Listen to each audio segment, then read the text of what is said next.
আয়ারল্যান্ডের বিপক্ষে সিলেট টেস্টের প্রথম দিনটা বাংলাদেশের কিন্তু খারাপ কাটেনি। কিন্তু তারপরও মনে হচ্ছিল, আহা! দিনটি আরো কত ভালোই না হতে পারত। ৫-৫টি ক্যাচ যদি আমরা না ছাড়তাম। দ্বিতীয় দিনে এরকম কোনো আহা-ওহুর ব্যাপার নেই।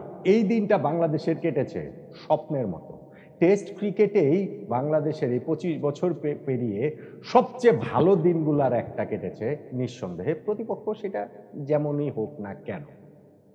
আয়ারল্যান্ডকে ২৮৬ রানে আমরা অল আউট করে দিয়েছি। দিনের খেলার শুরুতেই শেষ দুটো উইকেট তুলে নিয়েছি। তারপরে দ্বিতীয় দিন শেষ করেছি ১ উইকেটে ৩৩৮ রানে। অর্থাৎ টেস্টের দ্বিতীয় দিন শেষেই বাংলাদেশ ৫২ রানে এখন এগিয়ে গেছে। হাতে আছে এখনো আরো ৯টি উইকেট। আমাদের একজন ব্যাটসম্যান সাদমান ইসলাম তিনি সেঞ্চুরি মিসের আক্ষেপে পড়ছেন। আমাদের আরেকজন ব্যাটসম্যান মোমিনুল হক তিনি সেঞ্চুরির সুবাস পাচ্ছেন। আমাদের আরেক ব্যাটসম্যান মাহমুদুল হাসান জয় তো ডাবল সেঞ্চুরির সুবাসই পাচ্ছেন। ২ টা যে পার্টনারশিপ হয়েছে ২ টাই ১৫০ প্লাস, তার মধ্যে দ্বিতীয় উইকেট জুটিটা অবিচ্ছিন্ন। এই দিনটিকে স্বপ্নের দিন বলবেন না তো? কোনটিকে স্বপ্নের দিন বলবেন? এই যে সিলেট টেস্টের দ্বিতীয় দিনে বাংলাদেশ তাদের অথরিটি প্রবলভাবে এস্টাবলিশ করলো, সেইখানটাতে মোমেন্ট অফ দ্য ডে কোনটা? খুব কি আলাদা করে কোনো মুহূর্তের কথা বলার সুযোগ রয়েছে? আমার সঙ্গে মিলিয়ে দেখতে পারেন। দেখুন, দ্বিতীয় দিনের শুরুতে বাংলাদেশের সামনে চ্যালেঞ্জ কি ছিল? যে আয়ারল্যান্ডের শেষ ২ টা উইকেট যত দ্রুত সম্ভব তুলে নেওয়া। আমরা সেটা যত দ্রুত সম্ভবই তুলে নিয়েছি। মাত্র ১৩ মিনিটে, মাত্র ১৪ বলে, মাত্র ১৬ রান ওদের যোগ করতে দিয়েই আমরা শেষ ২ টো উইকেট তুলে নিয়েছি। তাইজুল ইসলাম এবং হাসান মাহমুদ, তাতে করে আয়ারল্যান্ড ২৭০ ৮ উইকেটে দিনের খেলা শুরু করে ২৮৬ রানে তাদেরকে আমরা অল আউট করে দিয়েছি। এবং এরপরে ওপেনিং পার্টনারশিপেই সাদমান ইসলাম এবং মাহমুদুল হাসান জয় তারা ১৬৮ রান জুড়ে দেয়। বাংলাদেশের এই ওপেনিং নিয়ে সব ফরম্যাটেই আমরা স্ট্রাগল করছি। সেই টেস্টেও আসলে স্ট্রাগলই করছি। ঘুরিয়ে ফিরিয়ে ওই ওপেনারদের খেলানো হচ্ছে এবং অন্যদের ব্যর্থতাই হচ্ছে গিয়ে বাকি আরেকজন সুযোগ পেয়ে যাচ্ছেন। এই যেমন মাহমুদুল হাসান জয় লাস্ট টেস্ট সিরিজটাতে তিনি ছিলেন না। মোরলেস সেইখানটাতে এনামুল হক বিজয়ের ব্যর্থতাতেই তিনি এবার সুযোগ পেয়েছেন। হ্যাঁ, এনসিএল এ তিনি ফার্স্ট রাউন্ডটাতে সেঞ্চুরি এবং 50 করেছেন বটে। তবে ইন্টারন্যাশনাল ক্রিকেটে ওই ডোমেস্টিক ফর্ম কতটা নিয়ে আসতে পারবেন, এই সংশয়ের জায়গাটা তো আমাদের থাকে।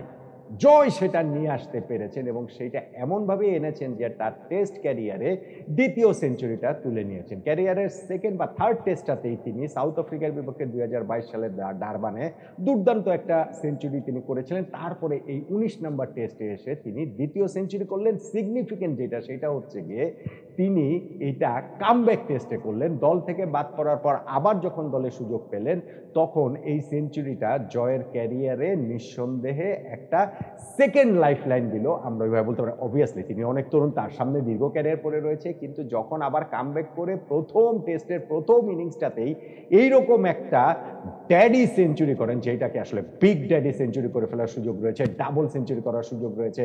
বাংলাদেশের ওপেনারদের মধ্যে তামিম ইকবালের ওই যে ২০১৫ সালে পাকিস্তানের বিপক্ষে খুলনায় ২০৬ রানের ইনিংস, তারপরেই এইটা সেকেন্ড সর্বোচ্চ বাংলাদেশের ব্যাটসম্যান ওপেনারদের মধ্যে। ইনফ্যাক্ট সেকেন্ড ডাবল সেঞ্চুরি জয়ের ব্যাট থেকে চলে আসতে পারে। এবং আয়ারল্যান্ডের বোলিং এর যে অবস্থা, উইকেটের যে অবস্থা, তাতে ইউ নেভার নো আরো বড় কিছু কি আসলে হয়ে যেতে পারে কিনা। বাংলাদেশের টেস্টে ব্যক্তিগত সর্বোচ্চ ইনিংস তো বটেই, triple century, you never know, you never no.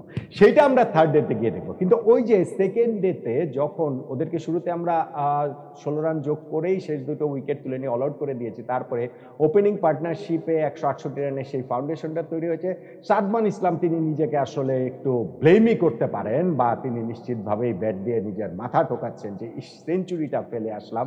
যখন তিনি ৮০ রানে, যখন আর মাত্র ২০ রান দরকার সেঞ্চুরি থেকে, তখন তিনি হচ্ছে গিয়ে যে একটা স্পিনারের বলে কাট করতে গিয়ে কিপারের হাতে ক্যাচ দিলেন। যদি আম্পায়ার শুরুতে আউট দেননি, ডিআরএস নিয়ে আয়ারল্যান্ড ওরা ওই উইকেটটা তুলে নিয়েছে। এখন বাংলাদেশের ক্ষেত্রে হয় কি যে এরকম এত বড় একটা ওপেনিং স্ট্যান্ড, তারপরে একটু হুড়মুড় করে ভেঙে পড়া একটা কলাপস, একটা মিনি কলাপস, এটা তো আমরা টাইম এন্ড এগেইন দেখেই এসেছি। সেইখান থেকে আবারও ক্রেডিট দিতে হবে এই জয়ের সঙ্গে মমিনুল হক যে ব্যাটিং এ এসেছেন এবং এই দুইজনই কমফোর্টেবলি দিনের খেলাটা আসলে শেষ করেছেন। ১৬৮ রানের ওপেনিং পার্টনারশিপ, তারপরে ১৭০ রানের অবিচ্ছিন্ন পার্টনারশিপ।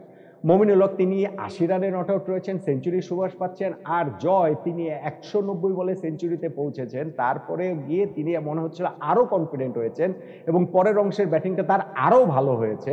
১৬৯ রানে তিনি নট আউট রয়েছেন। ডাবল সেঞ্চুরি থেকে মাত্র ৩১ রান দূরে মাহমুদুল হাসান জয় রয়েছেন, যেইটা ইনফ্যাক্ট তার টেস্ট ক্যারিয়ার না, ফার্স্ট ক্লাস ক্যারিয়ারেরই সর্বোচ্চ রানের স্কোরটা তিনি করেছেন। সো ফার্স্ট ডাবল সেঞ্চুরিটা অন্তত পক্ষে, ওইটা তো মিনিমাম টার্গেট, সেটা তো হতেই পারে নাকি।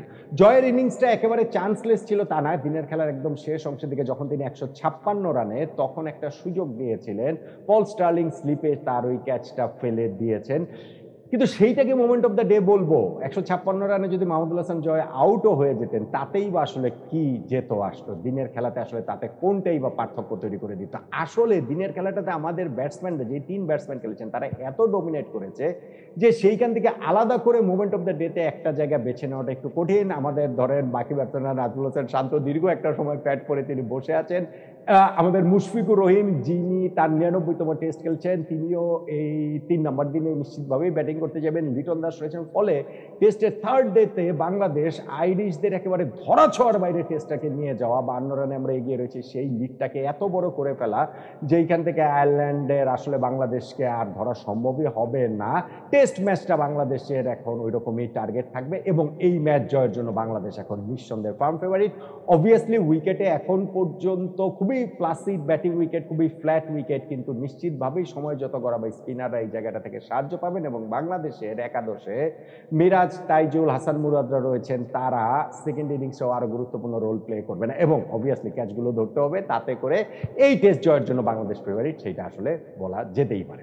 এখন তাহলে এই যে সিলেট টেস্টের দ্বিতীয় দিনের মোমেন্ট অফ দ্য ডে কোনটাকে বলবেন? আমরা দিনের খেলার শুরুতে ১৩ মিনিটে ১৪ বলে ১৬ রান দিয়ে যে দুটো উইকেট তুলে নিয়েছি, সেটাকে বলবেন? না। মাহমুদুল হাসান জয়ের যে ক্যাচটা ছেড়েছে ১৫৬ রানে পল স্টার্লিং, সেটাকে বলবেন? না। সাদমান ইসলামের উইকেটটা যে ওরা তুলে নিয়েছে একটা ডিআরএস নিয়ে, সেটাকে বলবেন? না, আমার কাছে সেটা না। বরং আমার কাছে মোমেন্ট অফ দ্য ডে কোনটাকে মনে হয় জানেন? ১৬৮ রানের ওপেনিং পার্টনারশিপটা হলো, সাদমানের উইকেটটা ওইভাবে ওরা তুলে নিল আয়ারল্যান্ড। তখন ৮৫ রানে নট আউট রয়েছেন মাহমুদুল হাসান জয়। একটু পরে টি হয়ে গেল, তিনি ৯৪ রানে তখন নট আউট। বাংলাদেশের এই ব্যাটসম্যানদের ক্ষেত্রে এইসব জায়গাতে তো কনসেন্ট্রেশন ব্রেক হয়, সেই কনসেন্ট্রেশনটা ধরে রেখেছেন যে জয়, এবং টি এর পরে সেকেন্ড ওভারে তিনিও যে ওই যে গালি দিয়ে ঠেলে দিয়ে যে ৪ মেরে সেঞ্চুরিতে পৌঁছে গেলেন, যেই সেঞ্চুরির সিগনিফিকেন্স তার নিজের জন্য, তার ক্যারিয়ারের জন্য আসলে অনেক বেশি। সেইটাকে, মাহমুদুল হাসান জয়ের সেঞ্চুরিতে পৌঁছানোর মুহূর্তটাকে আমার কাছে আসলে মোমেন্ট অফ দ্য ডে মনে হয়, এই সেন্সে যে আসলে খুব যে হ্যাপেনিং একটা ডে হয়েছে, অনেক কিছু যে এই দিনটাতে হয়েছে তা নয়, তাতে করে ওই যে তার মাইল ফলক ছোঁয়া, মাইল ফলক স্পর্শ করা এই কামব্যাক টেস্টের কামব্যাক ইনিংসে, সেটাই আমার কাছে এই সিলেট টেস্টের দ্বিতীয় দিনের moment of the day. Third ডেতে আরো বড় মোমেন্ট হয়তোবা তার জন্য অপেক্ষা করে রয়েছে। ডাবল সেঞ্চুরি, মমিনুল হকের সেঞ্চুরি, কে জানে আরো বড় কোনো উপলক্ষ আমাদের ব্যাটসম্যানরা এনে দিতে পারেন কিনা এই সিলেট টেস্টের তৃতীয় দিন। কিন্তু দ্বিতীয় দিনের যে মোমেন্ট অফ দ্য ডে, সেটার সঙ্গে আপনি